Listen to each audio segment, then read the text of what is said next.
All right, welcome back. We have another pen in front of you. I don't remember if I showed it last time, but I know I made a clip that kind of showed several pens I was going to work through, and this was one of them. And just for the sake of showing just a little variation on a Sheaffer Vac-filler, just so that everybody's aware that these do exist and they're not trying to open these up in a frustrating wrong way, I thought I'd show you this one and maybe just kind of redo like a packing unit tutorial just as I'm kind of redoing things. But let me just show you what we have kind of quickly. This is just a nice carmine red Sheaffer Admiral. I tend to call these Admirals. I'm pretty sure I'll have to double check my naming, but this kind of simple cap celluloid with that little slim ring, that to me, I think I've identified in the past as this is an Admiral model. And this one has an open nib. And this is kind of pre-done. It's not sealed tightly down because I've kind of done a few things to make sure I can get this off easily and quickly for the videos. But just nice steel rod, moves easily. And let's go ahead and see. Yeah, let's just get the top off. So what we're going to do with this guy is note that this is a different one. This is not a Triumph nib. This is not a section nib that you can pull off and then knock the nib out. This one's a little bit different. And if I try to zoom in on end, let's see if I can catch some light. Hopefully you might be able to see it better when I get it out, but what you're going to see is there's what looks like the section, and I don't have, can my little light show anything if it works right now? Maybe, maybe not. Yeah, I feel that my little light I got is on its end. It's just, connection's just not working anymore. But if you look at the end, it looks like there's a little bit, here's the edge. And then here, it's pressed up a little bit because I've semi-pulled it out, but there's a collar. So what your goal is to get the nib feed and collar out as a unit. So this is going to be, again, soak, soak, soak. Make sure anything that's in there is going to be hopefully soft and dissolved, any ink and stuff, because this is just friction fit. This is not a nice screw in anything. You're just going to have to heat and slowly pull it out. And for that purpose, I'm going to try and do this, you know, on camera-ish. See if I can make them all the way up. But I'm going to use my, there we go, hair dryer, simple hair dryer. I've got it set to high heat, and I can go medium or high. And I'll probably start this, but in the video I'll kind of zoom through it, just to kind of give you a gist of what I'm doing. But all I'm going to do, let's move that cap so it doesn't fly off, is turn the heat on. I'm going to aim it right here. I'm going to try to have it laying on here so that I can kind of, one, burn my hands, and two, kind of work on this, or pulse it like, you know, 10 seconds, work it out. So this one's come out, so I know it'll come out, but this is just more for process. So let me pulse it. Let me try that. 10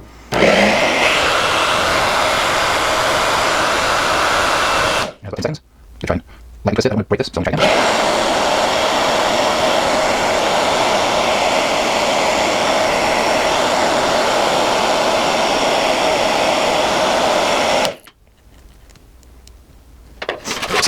I'm going to grab a little piece of this line that I had. Nope, maybe a little bit longer. That's 4 speed at the start. We're just going to see what I'm doing. Keep going.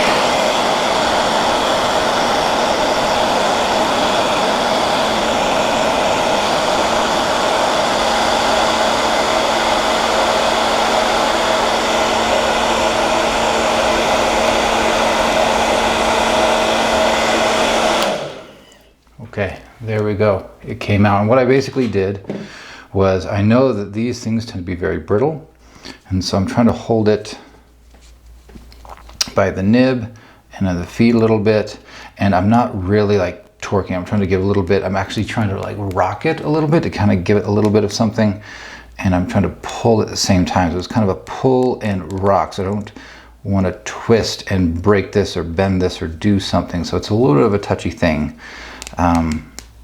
But that is it. And this is what we have. Let's go ahead and zoom in.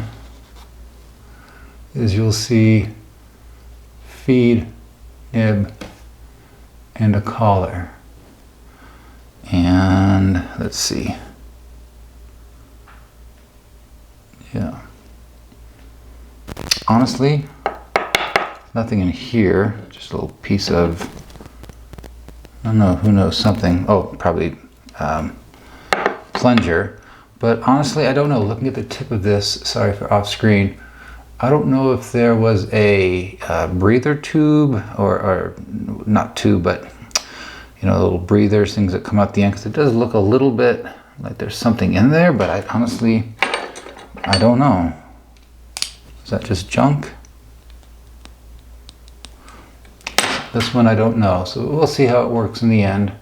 But that is your collar, and I'm going to leave that. I'm not going to knock that out. I'm just going to rinse, flush, and really just polish this as is, because I have found a lot of times with these smaller feeds, knocking them out just breaks them. It's unfortunate, but these things do get brittle. So let's zoom back out, and we're gonna show how this actually lets us get into it. So this is pre-done, so it's loosened, but I did wind up soaking and heating. I've got my little pen tooling wrench gizmo here that I'm just going to put into the 2 slots of that little retaining collar in there. You'll see the slots when you have it in your hand. And there we go. Let them sink in. And I'm going to lefty-loosey, righty-tighty. It should come out just like that. And I'm going to do the last little bit, just holding on to it. So that's it. We have this little ebonite little knob at the end. Again, this one's pre-soaked, it came right off. I'm going to put it right there with the rest. That slides off, and here's how we get it out. I'm going to push that in. I have another little pushing tool, and again, you could probably use a toothpick or whatever you have on hand, something slender and long, and push that sucker out. And that's our rod, and that's how we get everything out. Of course, it looks like my little plunger gasket is already gone, and I can't remember if I loosened the nut or not, so I may have to work on that off screen. No, it looks like I'm going to soak and let that one come off a little bit, but that's how we do it. So just to keep everything on and not lose it, I'm going to go ahead and put these back together. Here we go. And I'll have my little cup. I kind of like keep everything in for our project. And the next thing we're going to do is I'm going to try something off camera, just because I think it'll be a little too awkward. What I'm going to do, I'm going to try, am I out? Yes, there we go. Using my knockout block, just like this, I'm going to find a hole. I'm going to try it. I'm not going to give it too many attempts because I don't want to break it. But find a hole where it's going to support this. I'm going to take my knockout rods, put one down in there, and as I heat, because I know it's soaked, so maybe the soaking will have softened this a little bit. I'm going to go in and take just a few whacks at a time with some heat, and to see if I can pop that out. And I'm not going to try very long. I'll give it a few good attempts with some heat and a few solid pounds, but not like whacking hard, just kind of something like that. I'm not whacking too much. The weight of this is coming down. Maybe a little harder, but I'm going to try that a few times, and if that doesn't work, and if I can't show you the packing unit, we'll come back and just revisit the drilling out of the packing unit method. So I'll see you in a few minutes after I've done this. All right, we're back, and it literally took me not even 5 minutes, and it worked. I was able to knock out the packing unit from the bottom, and what I saw at first, I really couldn't tell physically, but what I would lift it up and check it after I did a few taps, and I saw that the little gap, because this sits recessed in there, sits down just a little bit, it kind of became suddenly flush with the top, and that's when I took it off my knockout block, and I just kind of tapped it out, and it fell out. So what fell is, here's a little cap that sits on top that keeps the packing material in, so it's there. And if you see, maybe you can see inside, but there is, I'll see if I can do the sound. It's my dental pick. There's a little lip right there. That lip is what this butts against and keeps it compressed onto the packing unit and sets it only so deep. Okay, so let's go ahead and see what's in the packing unit for everybody. And there's going to be several layers. I used to know the number, but you can look it up. And honestly, I don't care about the layers, but there we go. There is one crumbly cork. Get the next one. Or maybe not cork, I forget what it is, but here's cotton or whatever this is, impregnated cotton. And come on. Yeah, this is just shredding. Let's see. Should be a little thing at the bottom. Yeah, this is just ossified. This is just cracking out as I get to the bottom.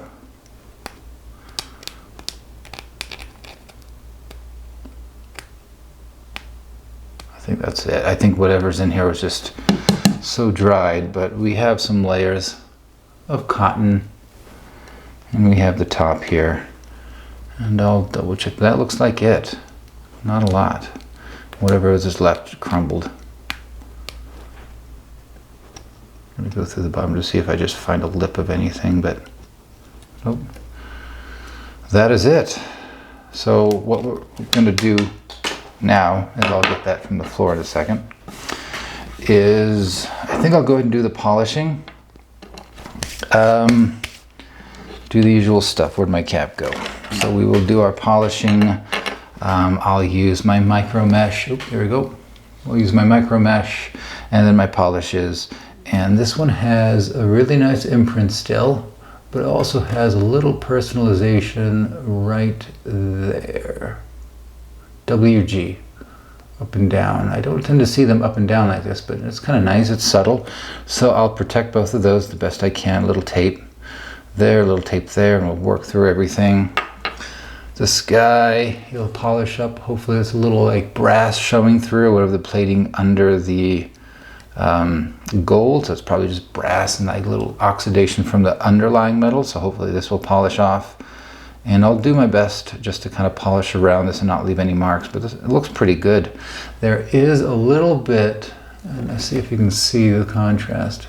It's more I can feel it than you can probably see it, but there's a little bit of like shrinkage, warpage here around the cap. If I can show you the reflection, if you start to see like these interference, like light, dark, that it's dipped.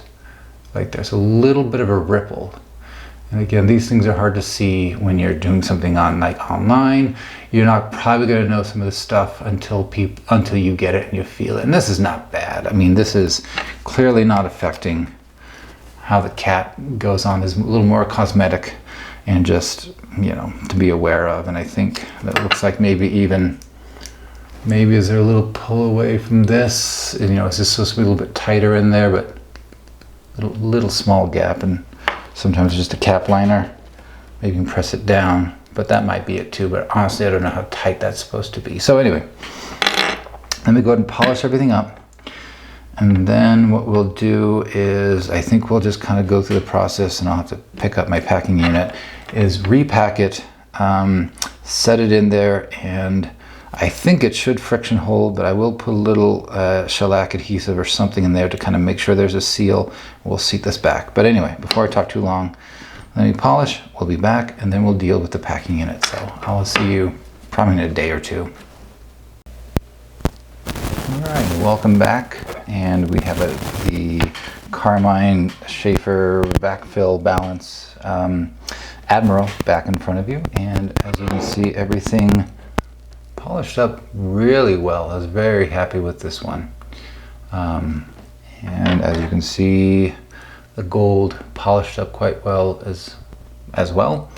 And it kind of got rid of all that kind of brassing, that kind of just base metal reacting with the air out from under the gold. So not out from under it, but got that off the surface. So everything looks really good now. And as you see, we have everything exploded. So what we're going to try to do now, after I digress about this, I'm going to talk about the packing unit. So what I wound up seeing with this, even though I said I wasn't going to try to knock it out because I didn't want to mess with it, was I guess when I was doing my twisting, the nib and the feed had gotten kind of just misaligned a little bit. It's kind of pushed over to the side. So I was trying to see if I could wiggle it over, but I just couldn't do it. I didn't really want to twist and really try to force that in place and get this to break. So what I wound up doing is taking my knockout block, as I do, finding the smallest hole that would let the nib and feed go through and supporting the collar. And as you can see, this is just a slender cylinder of plastic, clear plastic, which now I did this just before doing the camera work here, so I haven't got a chance to go in here and clean this out. But all I did was take my little medium knockout dowel and just knocked it out, and it came out, and it really just allowed it to sit right there. If this had, and I think, so we'll see how this guy functions at the end, but I'm pretty sure this guy has had a little, like, not breather tube, but like a wick thing, like as you'll see in a lot of Sheaffers, that little chunky piece that kind of sticks out. So that's, you know, both an 8-channel, and I wonder, because on some models that thing sticking out is when that's in the barrel and these things pop up, that can sometimes, it depends on the mechanism, be the thing that the conical nut hits and pushes this off to the side to help make a seal, so that it, like, you know, you're pushing it down, you're making a vacuum, making a vacuum, it comes in contact with that little wick thing, pushes to the side, boom, and that's what opens up this chamber from the vacuum you've been creating, and it just kind of, there we go, pushes, and boom, off to the side, and now ink can flood in. I'm hoping this will go far enough into a space up here that you don't need that pushing off action. If that's the case, we'll find out when the pen is put together. We'll see how it fills, and I'll see if I can, you know, tackle that some way, or I don't know if I can actually, I might have a spare one of these, but the trick is then drilling that out and getting that broken piece out. So I'd rather avoid that if I can, because odds are it's going to break this thing. So we'll go through the process and we'll see how it goes, but we may find in the end that we need it, but let's just go ahead with it. So this aside, we're just going to focus on the packing unit here, and I had a couple thoughts. It was pretty tight to begin with, so I thought, oh, maybe I could just, you know, make sure it's cleaned out real well, pack it, push it in there, and the friction fit will help it stay. But then I thought, well, you know, I've knocked it out, maybe it's a little deformed now. I think I should put a sealant around it, just to kind of make sure it stays in place and has a seal to kind of keep air out from entering around the packing unit. So I thought, you know, I could use shellac, or maybe I could come back in, and I think I'm going to go ahead and use some rubber cement on this, because both rubber cement, I feel, as well as shellac, are reversible options. You could do something like Gorilla Glue or Super Glue or something, but those would be more brittle, and I'm like, well, you know, you can probably get another knock out of this packing unit if you want. So I guess I'm leaving that option on the table versus maybe someone in the future just coming back in and drilling it out. So this pen has at least another life in it, you know, barring the feed. So I think I'm going to do the rubber cement, and I haven't opened this yet, so I think it's still good. And so I have a couple options now for what we're going to pack with. Now traditionally, I had these kind of fat donut ones, because with the Nishimura method, you know, you drill the packing, you drill at the top, you remove everything, you shove this guy in there, and that's a pretty tight fit overall. It does leave a little bit of space. If I just pack him down, you'll see that it does leave a little bit of a space, and it shouldn't be anything. Like, this is not going to flip over or come on end in here, so that's, I don't think it's that worrisome. And in my last video, when I actually was able to knock one of these out, I filled this with rubber cement. So again, I think I might do that this time. But also, when I've replenished some supplies, I wound up getting a different type of packing washer. This one is a little bit thinner, definitely flatter, less donut. I like that versus the more rounded version of what I've traditionally had. And these are a little bit thinner, so I thought, okay, let me see what 2 of these will do. And when I put 1 and 2 in, push it down, it comes wonderfully flush, just about flush up to the top. And nothing's gonna move in there, so I thought, oh, I might not even need to use rubber cement. I could just silicone grease this up, put that in there, put the cap on, plug it in. So I've not actually gotten to use these before, so I think that's what I'll do with this guy, because the lid can go on there nice and flat. We press down. I think I'm just going to use some silicone grease in here and coat these things up and go with these.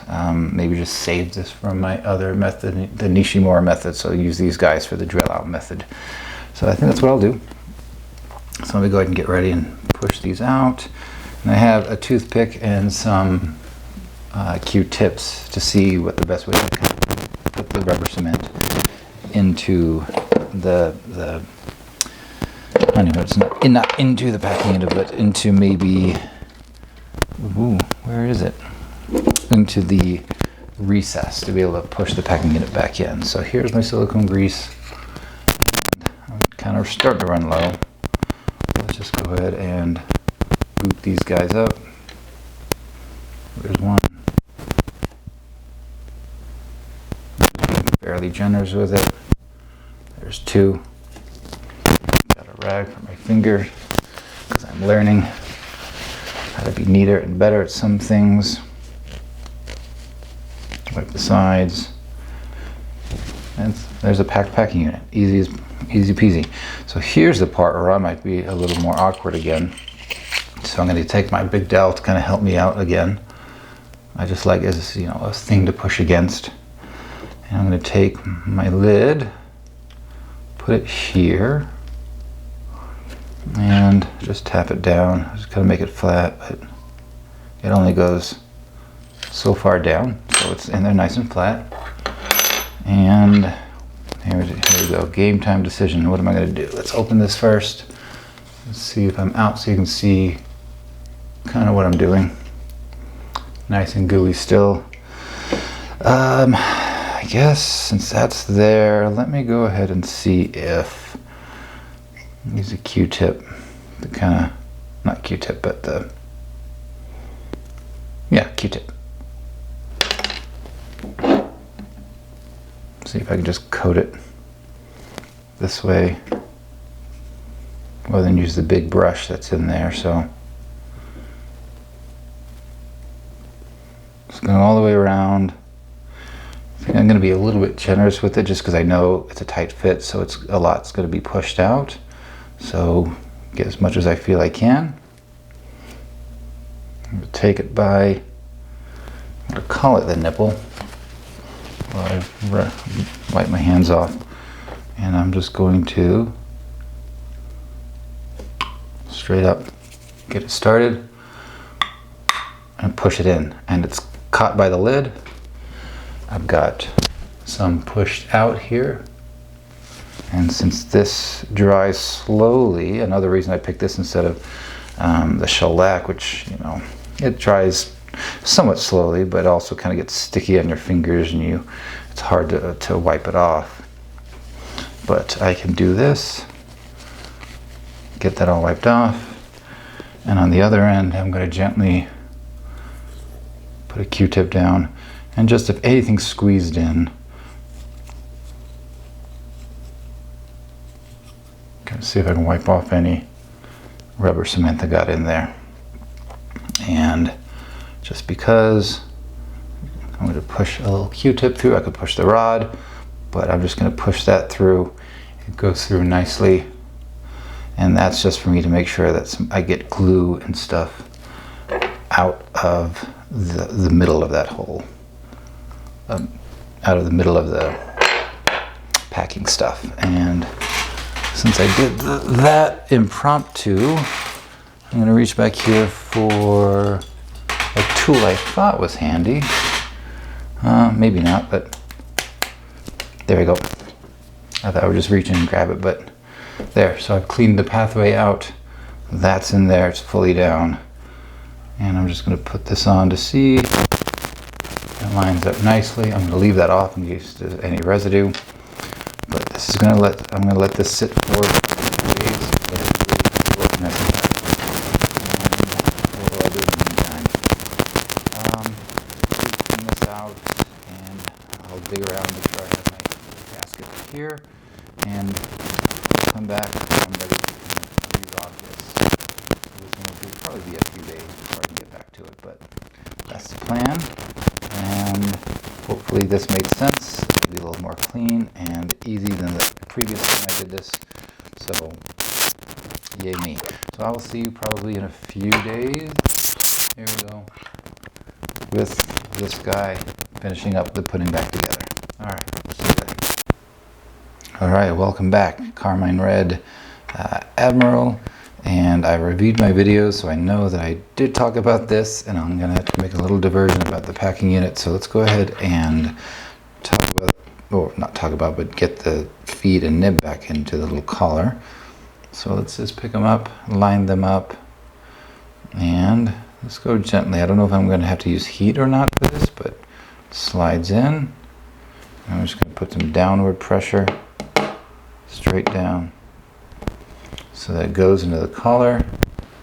It looks lined up to me, which is the whole reason I had to undo it. Let's push it in. Got some good overlap. Almost kind of down to, actually this should go down a little bit further, because I do have a little bit of that naked neck left open. So I'm going to push down a little bit more, because as I recall, the bottom of it was pretty much close to the bottom of the collar. The bottom of the feed was close to the bottom of the collar. I've got a bit ways to go. Let's push it down straight. It's a scary sound. It's a little bit more. I'm going to try a little bit more. There it goes. Okay.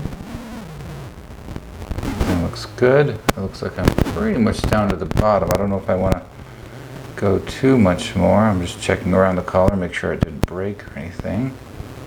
So far it looks okay. Okay, so I'm going to go ahead and slide this back into, actually I can't, so collar's done. Let's go ahead and focus on packing unit and everything. Okay, let's go ahead and now talk about the packing unit. So let's move this stuff off to the side. And what I had to do, because the rubber cement actually, I think, it's just too smooth of a surface, the plastic packing unit and the sides of the barrel, just too smooth. So I had to let the rubber cement dry for a better part of a day, I think a little over a day. And when I went to go ahead and put the thing back on, it just screwed down and tightened and pulled out the packing unit. So what I wound up doing, and I've done a second pen in the meantime, it's been about a week since I had some work, is I used this actually, just clear Gorilla Glue is what I had, and it seemed like a better option just because it's kind of thick. It has a slower drying time, again, than shellac or super glue or anything like that, and it kind of felt like, you know what, this will coat, it'll dry, and this might be, you know, soakable, reversible, kind of like I thought, but we'll see. I mean, it can at least be drilled out. So I did this on both this packing unit, and I have another Carmine Red Triumph that I've done it on, and this one turned out really well, and it's nice and strong, gives me a good vacuum, and I fill this pen, and I just need to write with it, but it holds a good vacuum, pulls a good amount of ink, and so I feel pretty good about using this for now. So that's what I did. Let's go ahead and put the rod back in. So I'm going to go ahead and take my foot, I'll call a little foot off this thing, take that collar off, and I went ahead and looked for my little washer, my little gasket, not washer, but rubber washer or gasket, whatever you want to call it. I don't know what the right term is, but I put it on my rod just to kind of not lose it. If I can grip it, which I'm having a hard time doing, I can get it back. Oh, there we go. And this, I believe, if you go to a place like Independence or Vintage Fountain Pens or whatever you have where if you buy these and not make them, this is the small size. This is a fairly narrow barrel, and so a lot of these, even this one, took the small size. So you'll probably mostly use small or medium, and this is the small. So just to kind of get the size down. So let's go ahead and do the reason I even pulled that off. I don't know why I had to, but just a dab of shellac on the nipple. I probably did it the wrong way. Probably should have left this on before I put the shellac on. But let's go ahead and do the dab and get the nut, conical nut. Put it back on top and finger tighten it down. And what you'll start to see is it's going to start to bow up ever so slightly. There's kind of flat, and if I go, it'll start to put a little bow in it. That's kind of where you want it. It'll start to bow up a little bit, and that's kind of where you want it to stop. There we go. So now I'm going to take, keep things on the camera, sorry about that. Let's zoom out actually, just so you see more stuff. Let's go ahead and take my silicone grease, and I have this little push-pull tool, and I think it's starting to get clogged. It's not holding on to things as well, so I might have to get another one. But I'm going to go ahead and put a little grease on the tip of this. I'm going to slide him through, get him coming up out the other end. If I could just hold on to it just enough. There we go. It's on. This is where I'm going to take some more silicone grease, which I'm running out of. Let's kind of put some down here at the bottom. And then I'm going to put some here and just really make it thick. Just kind of wipe it on the side and get a little bit of silicone grease in that gap between the base and the little washer gasket. Just to kind of give it a little bit extra, because it's going to start depositing that on the barrel, and if I have that little bit extra, it'll give it a good coat as it slides in. That's kind of what I'm doing here. Being a little generous. Then I'm going to go from the top and just kind of wipe the top extra off. But I have a decent little amount caked in there. I'm going to pull it back, and there we go. It's in, nice and smooth. I'll take my tool off. Here's a little test you can do. You can close off the tip, the open end, push that down. It should kind of push itself back out because it's compressing the air, and the air says, nope, I need that to go back. So that's a good seal. And you can do the sound test too. Nope. And let me wipe off my fingertips for a second. And then we're just going to work on the bottom edge here. I'm going to put on our collar, put on our little foot pad. And this doesn't get any twisting, so I'm not going to worry about putting any shellac on it. And then we'll take our turning knob, get it started, and I have my little tool that I used earlier just to kind of help set it all the way down. Find the slots and just work it down. Sometimes I found that putting these back in, I do need to use a little heat to get the threads, all this little color all the way down, because you need to go all the way down so that you don't butt into the threads of the packing unit, so you can get a nice flush fit at the knob end here. So there we go, nice and tight. Good seal.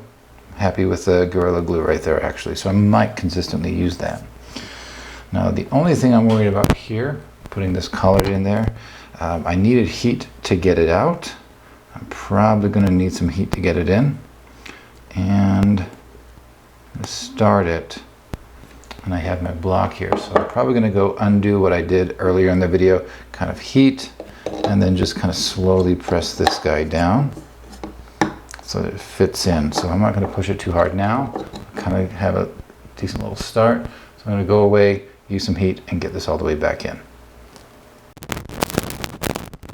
Success, it worked. I was able to use 3 or 4 rounds of a little bit of heat, 5-10 seconds, pressing it straight down onto my nib block here, and it worked its way down, pop, pop, pop, pop, all the way down until the only thing that's left is, and it might be hard for me to get it even more flush, is there's the smallest hair's breadth, and maybe you can hear it,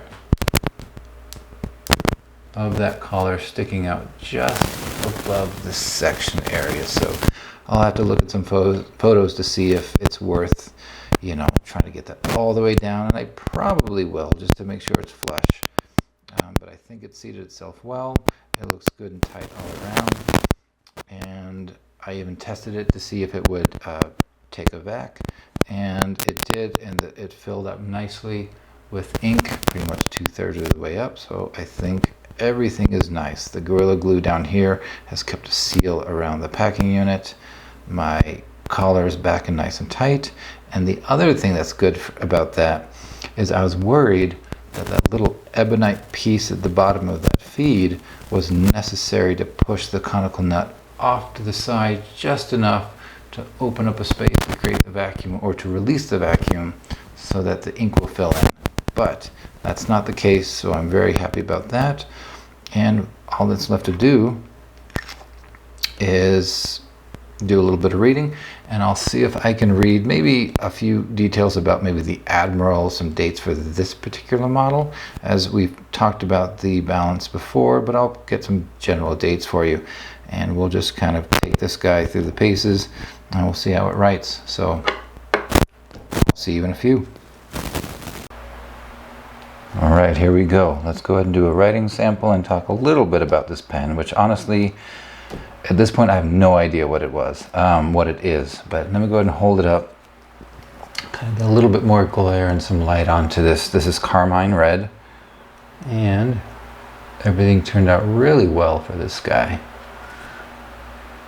Gold-filled clip. I'm gonna say gold-filled clip. Just bolted in. It's not a springy mechanism yet. Very slim bottom of the cap band, and like I said, a little bit of rippling here from just age and drying of the celluloid or contraction of the celluloid, but overall not impacting anything. We have a nice open nib. See if it'll zoom in enough to see what it is.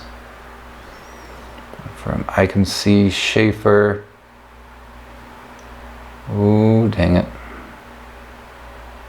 Let me just take out my loop and just see what I can tell you real quick. Sheaffer 33, made in USA, 14K. I'll just hold that there for a second to see if you can see it on your screen. There we go. Kind of a classic Sheaffer feed. Should be well aligned at this point. Then we come down, we have our nice imprint, the WG. We have our original, find it right there. Imprint that's super crisp for this guy.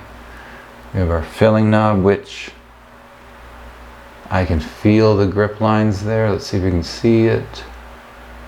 Looks like there's maybe a little bit of wear, but overall pretty good. And as we've seen, our nice bar that gets pushed back out with the vacuum that we're making. And let me go ahead and cap that, zoom out, and get her filled. I'm gonna use my ancient copper, which is always handy, and I'll try to hold it up so maybe you can hear the bubbles as I extend fully. Tilt, dip in, and here you go. Pretty good. I'll hold it for a few seconds. Get my rag ready. Oh, should just go ahead and screw that down. And let me go ahead and talk about how hard it was to find a name for this pen, honestly. I was looking around because I thought this was an Admiral, and the initial things that came up were like 2 or 3 different names. Initially, there we go. I thought this was an Admiral, and sure enough, there was a version. I think Peyton Street Pens, I saw a few come up where it kind of looked like this, but it had a Triumph nib. It was the Admiral 2, but also, frustratingly, what seemed to come up was the Sovereign 2. And to me, they look so much alike. I could not tell a difference, and I don't know if this boiled down to, you know, what kind of nib. It said both could have open nibs. The Admiral, maybe just straight up gold. The Sovereign could be gold or gold with palladium kind of plating. So I don't know if it's a two-toned or just palladium in general. So there's that option.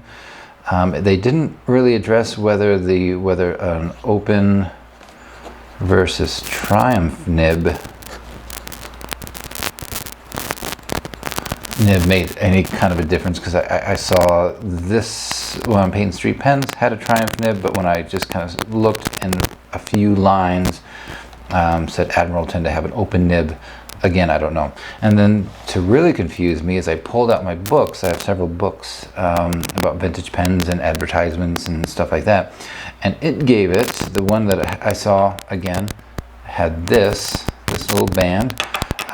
Though it was a lever filler, so again, I don't know if this applies to Vac-fillers or not. They called it a Craftsman. So at this point, I don't know what the heck this is called. I'll have to do some real digging if I really wanted to find out. But I guess I'll just let it be a mystery. And what am I going to do? Let me take a pause for a second. I need to look at this nib. Okay, I'm back. It just felt a little bit off. It wasn't scratchy, but there was just something off about it. And sure enough, one of the tines was a little bit off, so I just kind of re-straightened it, so everything should be lined up now. So let's go ahead and just talk about this pen real quick, whatever it may be. The best I can say is a carmine red. It is a Vac-fill. It probably came out around mid 1940s, kind of like with some of the other Vac-fills. But let's go ahead and just talk about this pen, since I'm not going to name it or get too much into the history of the balances or the Vac-fills, which I've talked about in other videos. So let's just see how this guy goes. Seems to be at this point a fine line, and let's press a little bit, get a little bit of opening of the tine, so not semi-flex, but it has a little bit of a spring to it, and this was probably moderate pressure, so pretty good. Let's go ahead and see how wet it is. Not terribly wet. So fine line, slightly wet, but not really. And again, diamine ink. And let's go ahead and do the paces.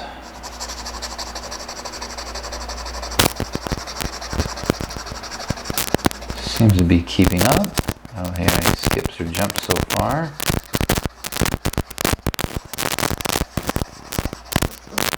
So overall, pretty good. Let me go ahead and do the reverse writing.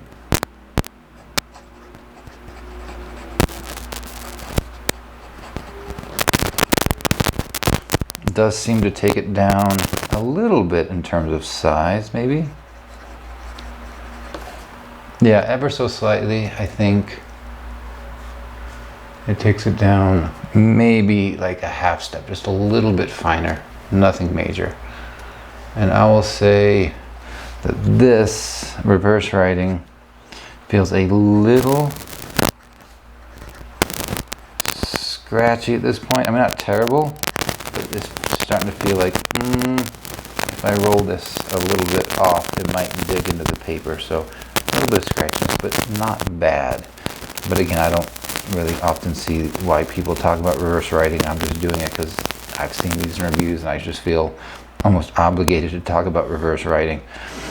What else? Anything else? I think that's about it. I will say, to address my previous concern about the kind of broken off ebonite tip in here, I think at this point with the writing, I've kind of gone through whatever a dip would have done. You know, whatever a dip would have put into the feed and maintain it as a reservoir for the pen. I've probably gone outside of that. So this truly is drawing in ink without the help of that wick. So just ink on the feed is good enough. So this is good for me. Let's go ahead and do some measurements, since this is kind of on the smaller side. As you see, I just reflexively posted it without even thinking about it. Let's do,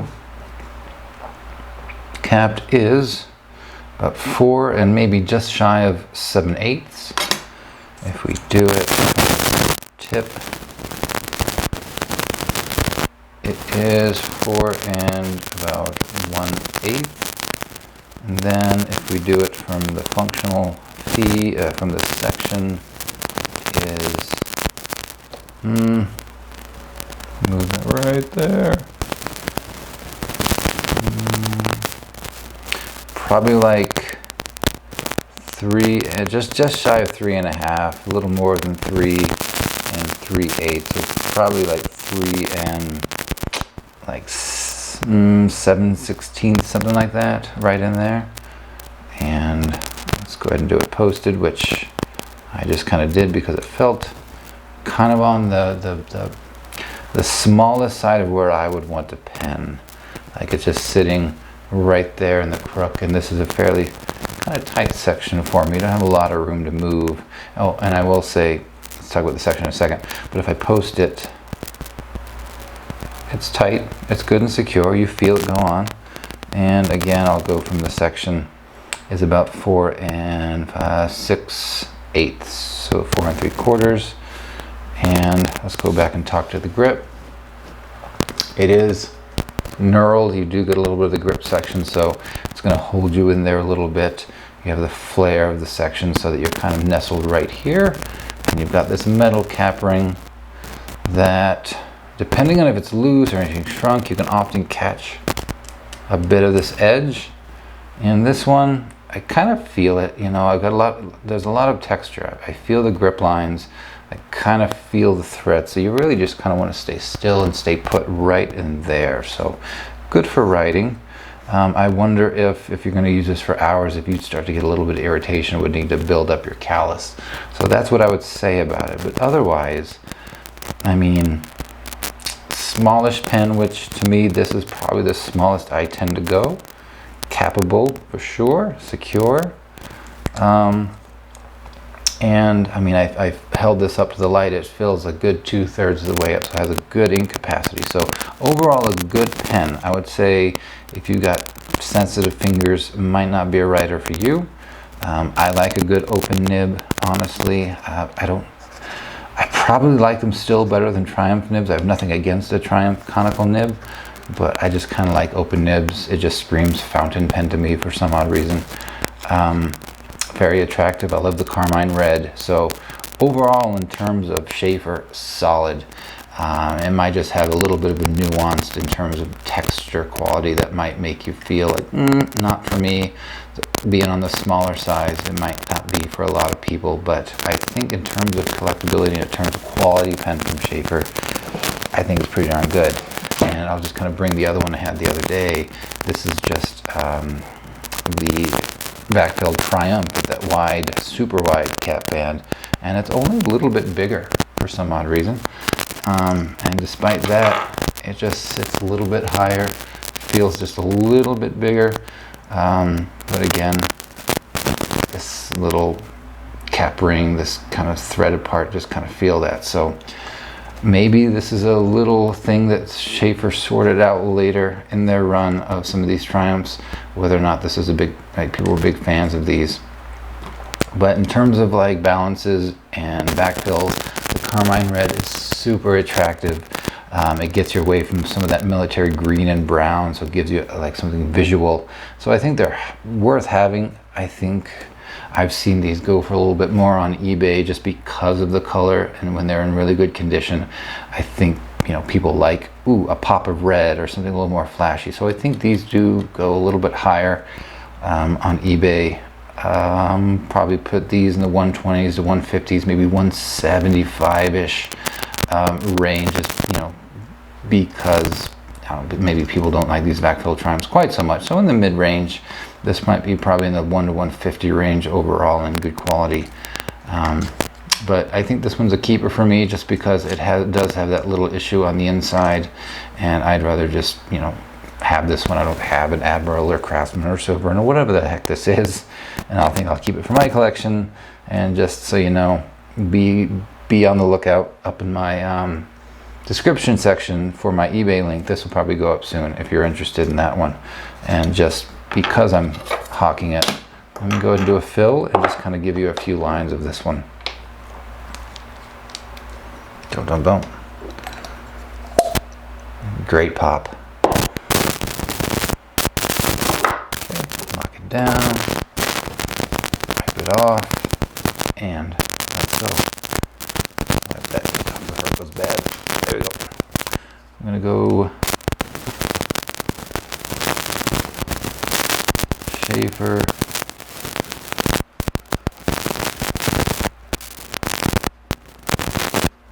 Triumph.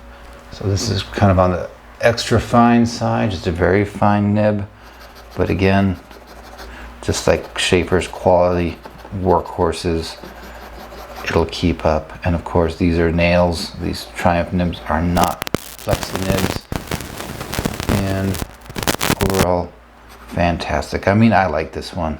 I may debate keeping it, but I'm going to say right now, I have more than I need right now. I just need to get through things, so I'd say be on the lookout for this one. And let's just kind of see if I can show it losing the vacuum. Might make a bit of a mess. Oh, there goes dropping out big fat drops, and you probably didn't see it. And then I can push a little bit of a stream out. So it lost a bunch of drops up front. So yeah, I should figure out a better way to show these emptying. Oh yeah, that was a lot. This one feels really well.